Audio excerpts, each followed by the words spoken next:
L'enfance d'Émilie Béco n'a pas été simple.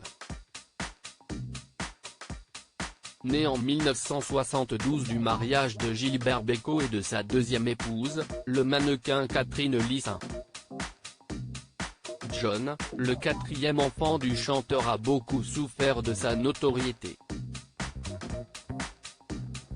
Notamment à cause de ses camarades de classe, comme elle l'a raconté sur le plateau de Ça commence aujourd'hui ce mercredi 10 novembre. L'école n'est pas un terrain favorable. En tout cas, à l'époque. Ce n'était pas un terrain favorable pour moi, pour la notoriété de papa, a expliqué Émilie Béco, la mine triste. Et pour cause, la petite fille d'alors a été malmenée par les autres enfants de son école. Harcèlement, si est un mot très sympathique comparé à ce que j'ai vécu. On m'a brutalisé mentalement et dans un temps, physiquement, s'est-elle souvenue, très émue.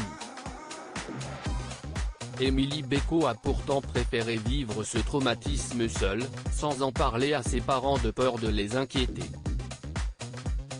J'étais toute seule, et j'étais très bien. Je préférais rentrer chez moi et vite aller me réfugier. Mon père ne s'en est pas vraiment rendu compte parce qu'il n'était pas vraiment là, a encore confié la fille de Gilbert Bécaud, encore marquée par son enfance compliquée. Et je pense qu'à l'époque, on ne savait pas vraiment comment gérer ce genre de choses-là. Je n'en parlais pas, je préservais mon père et ma mère. C'était comme ça, je ne sais pas pourquoi. Très proche de son père, Émilie a commencé à travailler avec lui lorsqu'elle était encore toute jeune. Au départ, j'étais juste la fille d'eux. Je nettoyais les scènes, je passais le balai, je nettoyais le piano. Des choses très sympathiques à faire. C'était compliqué. Je faisais l'infirmière, régisseuse, le couteau suisse du groupe, s'est-elle souvenue sur France 2.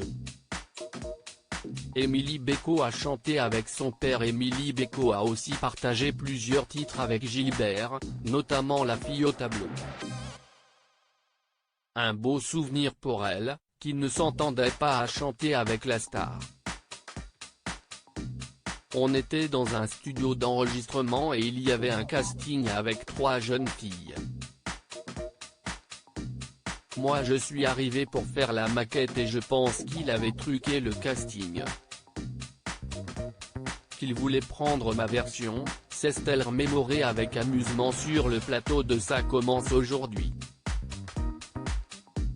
Et d'ajouter, je pense qu'il avait des idées derrière la tête mais qu'il n'a pas été très clair. Si est-il comme ça que je me suis retrouvé à l'Olympia en train de faire la chanson en totale panique. Des souvenirs gravés dans la mémoire d'Émilie Béco, qui a perdu son papa lorsqu'elle avait 29 ans d'un cancer du poumon, en décembre 2001. Loading DJ.